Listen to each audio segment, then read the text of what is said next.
Hey guys, AJ here, back with another one for you. So guys, we're going to talk once again about a topic that's really important to this channel, and that's female teachers preying on young male students. And for some reason, guys, this is happening all the time and no one talks about this. Okay? And we seem to be the only ones that actually see this for what it is. These knuckleheads are just as bad as the people we watch on TCAP.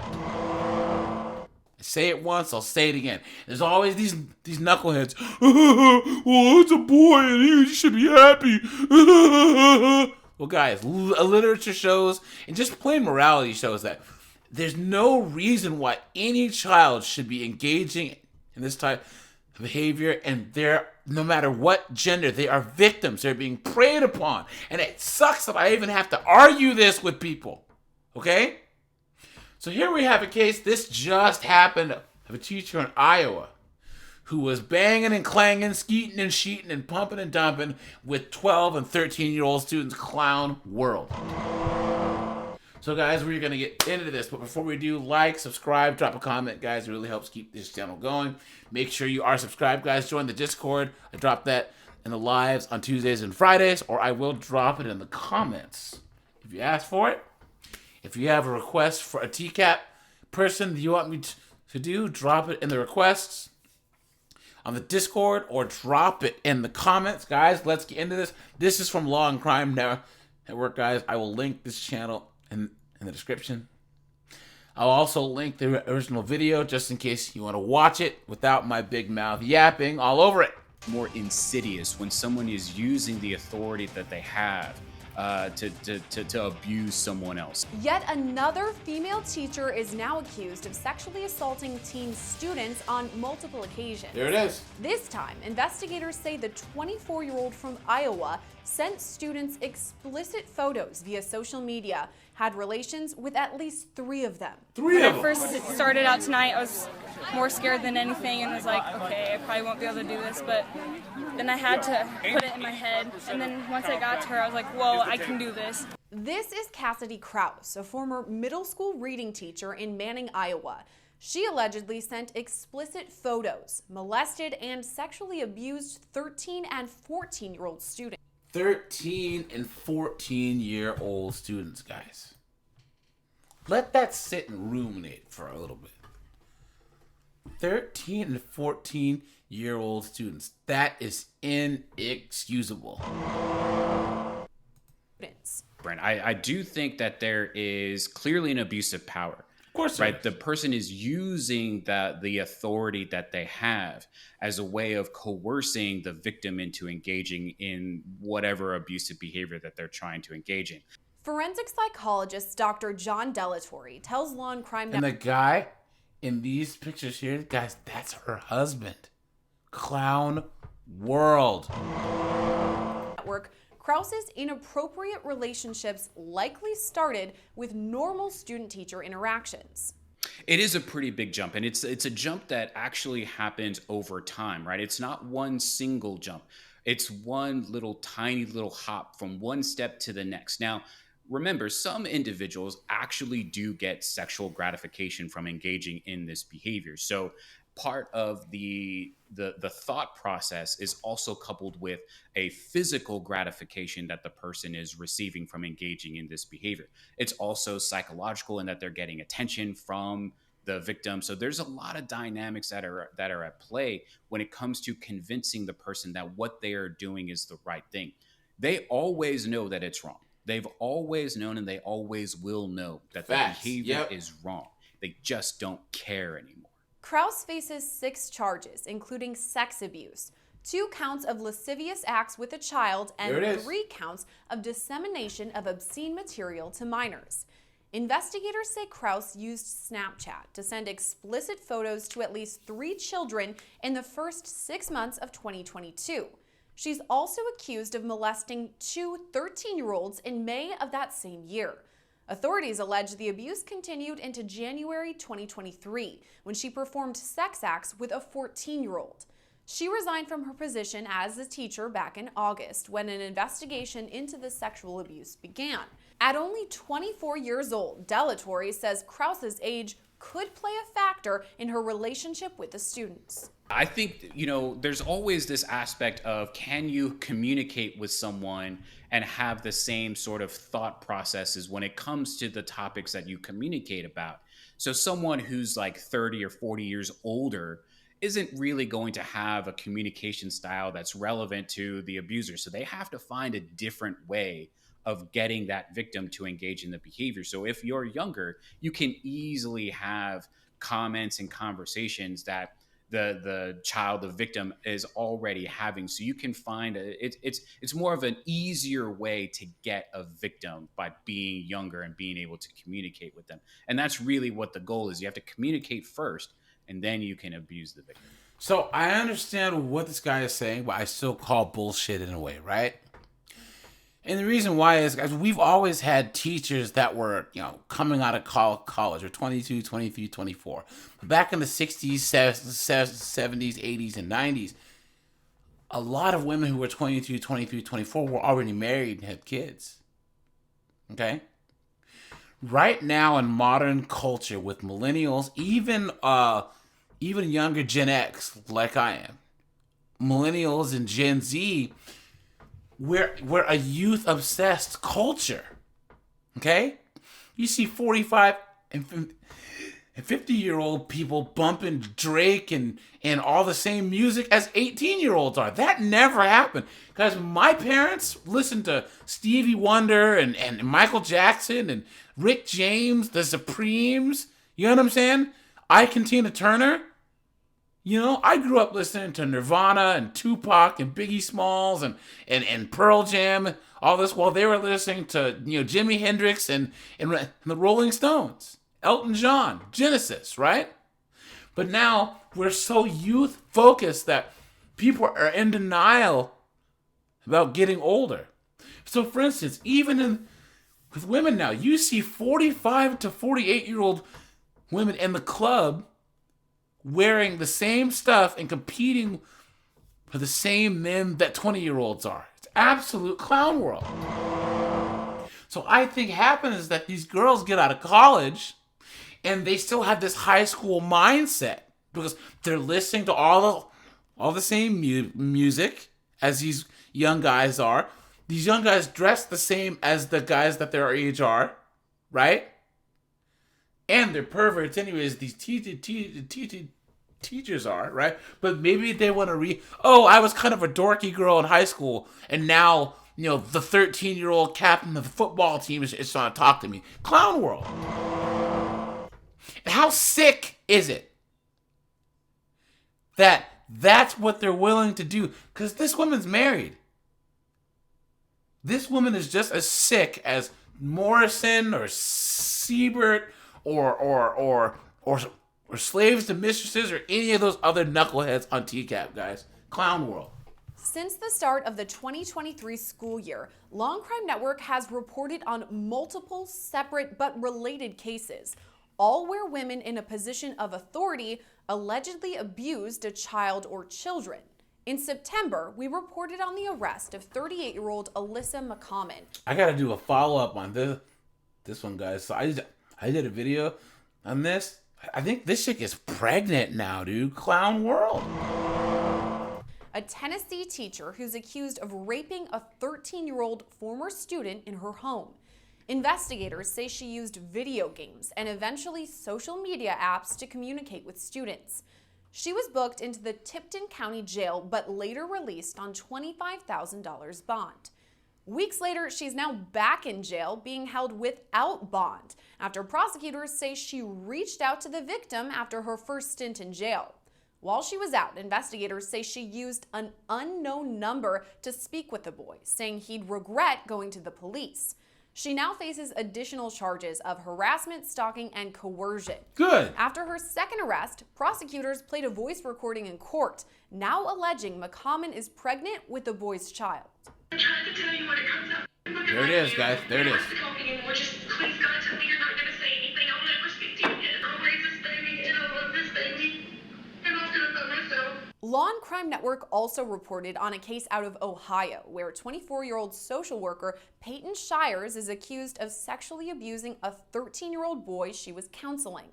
While on the phone with the boy's mother, Shire admitted to the assault as police listened on. When investigators searched the boy's phone, they found videos of him and Shires having sex.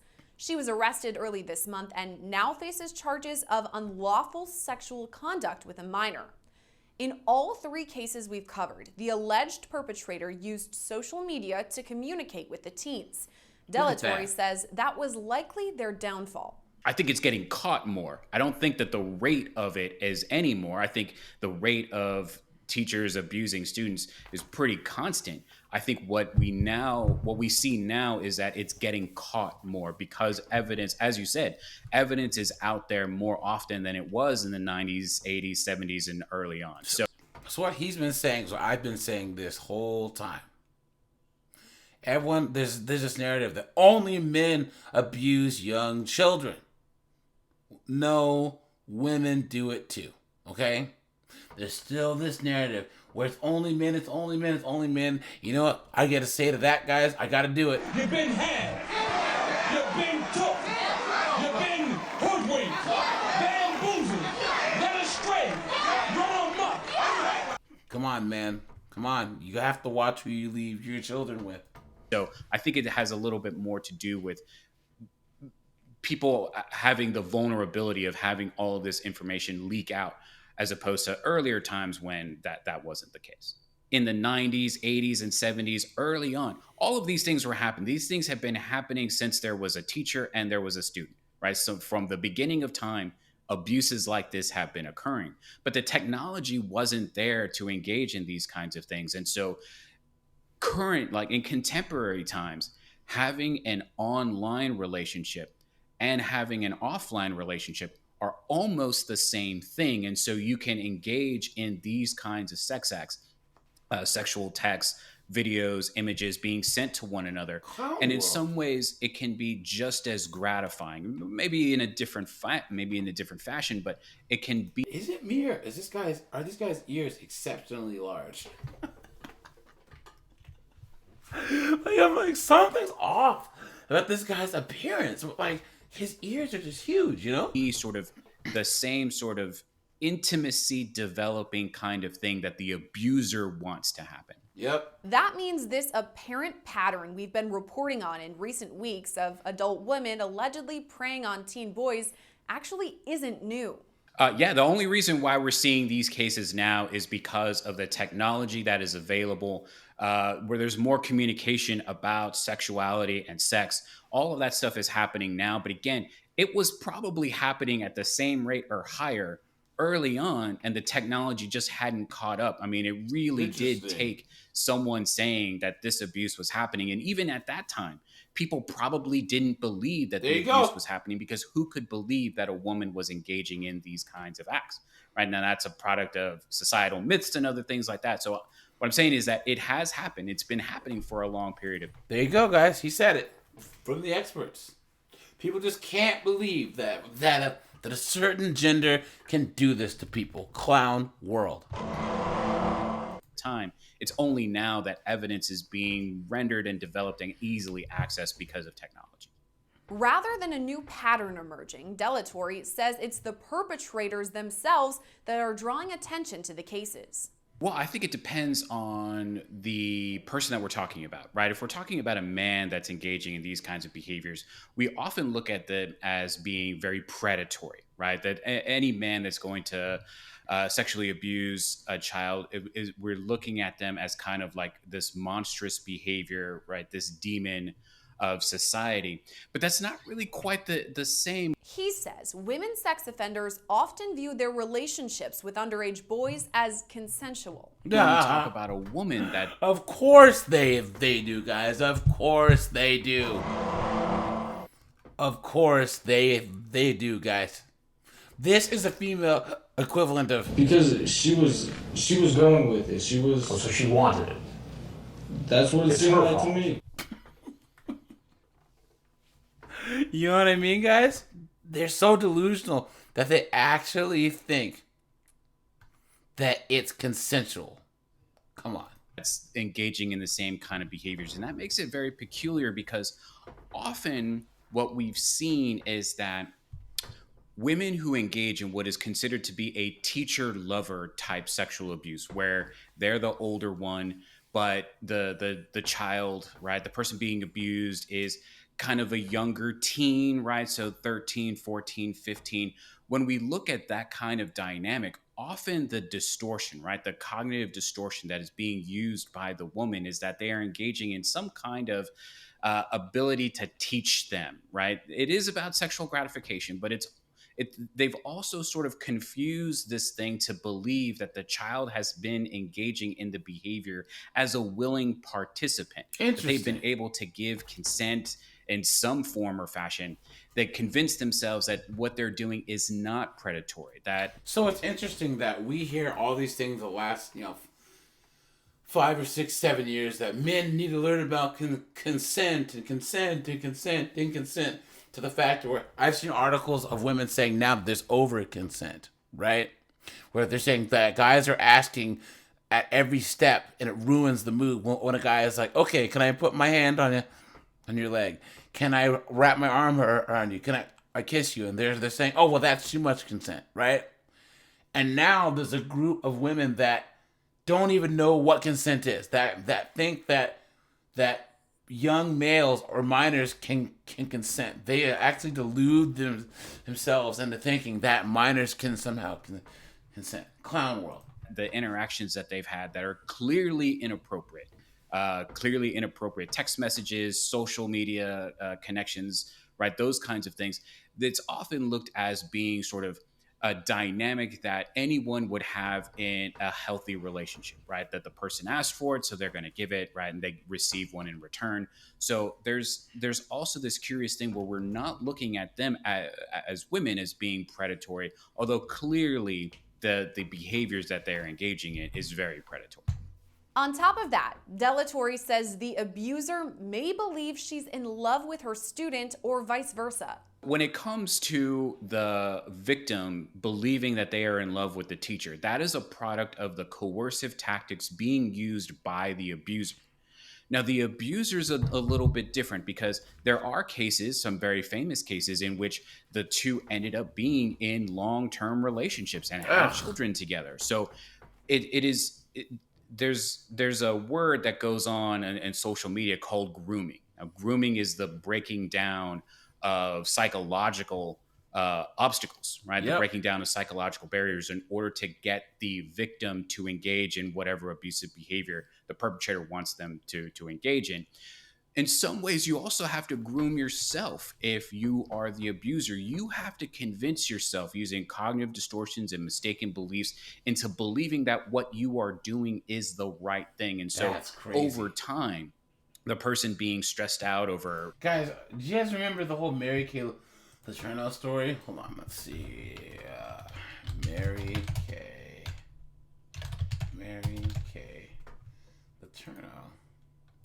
So she just passed away recently. But look at that. This is her, him, and their kids. And then she passed away. He's older now. And the kids are like adult. It's crazy. What's this kid's name? Vili Fulau. Kids. Yeah, those are his kids now. Look at that, man.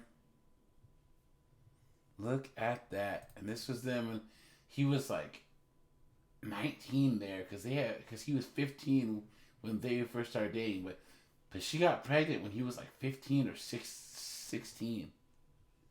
Look at that. Look at how happy they are. This is her gotten out of prison and all of that. Clown world. Look at that, man. You know what's crazy is they were huge in France. There's all these people in France that like had this huge they had this huge fan base in France. It was crazy. So look at that. They got married and everything. This is them when it first started. Clown world, man. Anyways, I digress. Intimacy problems in adult healthy relationships, whatever the issue is, they convince themselves that this person is giving me the attention that I want to get, but I'm going to ignore the fact that they're still a teenager. In each case we've covered, the female defendant accused of sexually abusing a child also has or had a husband. Delatorre says they may view the illegal relationship as an affair. They don't view the victim as being a child. So they probably view this as a way of escaping the whatever turbulent relationship that they believe themselves to be in, or to escape whatever stress that they will convince themselves. And an abuser will always convince themselves. Now, they may use it as an excuse or justify rationalizations. All of those things are just the things that they tell themselves to make it okay in their mind. They're just excuses. They're probably not even real. But they will find a way to excuse their behavior to include that this is an actual healthy relationship as opposed to the adult relationship that I'm in that's unhealthy. Delatorre also says it's not easy to pinpoint what led up to the abuse, saying female sex offenders are much different than males. You cannot apply what we know about adult male sex offenders to adult women sex offenders. You can't do that.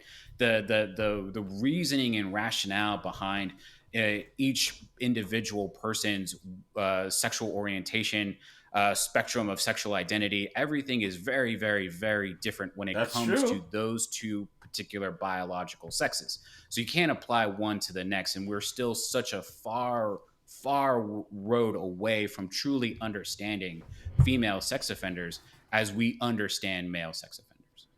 He says it's possible the female may have been abused at some point in the past, but that's not always the case.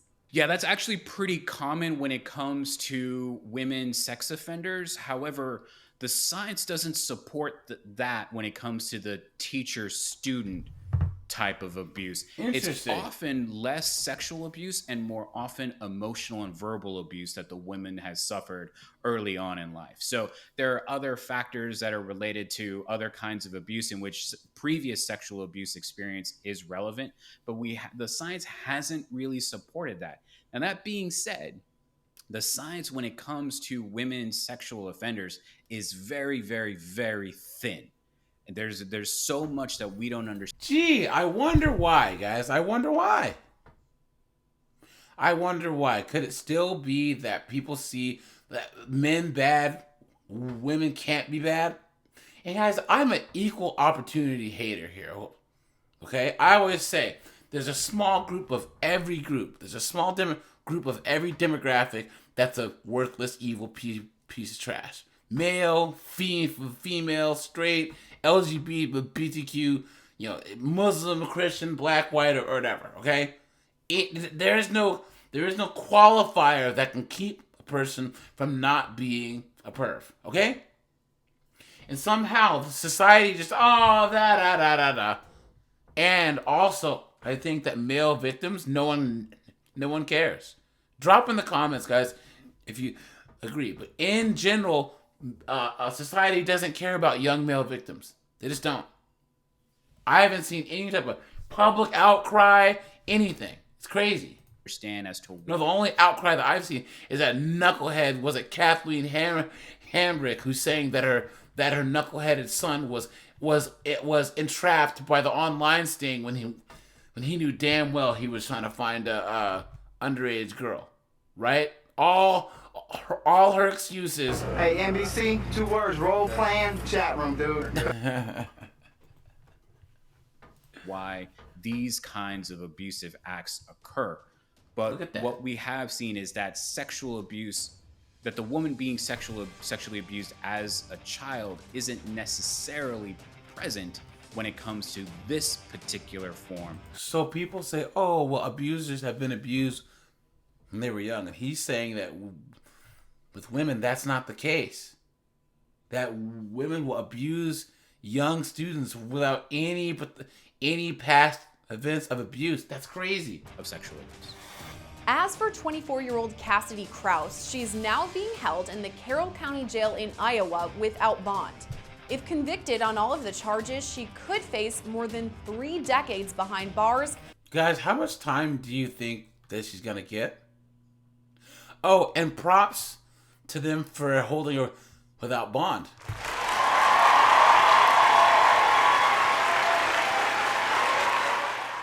Hey guys, let me know how much time do you think she's gonna get, okay?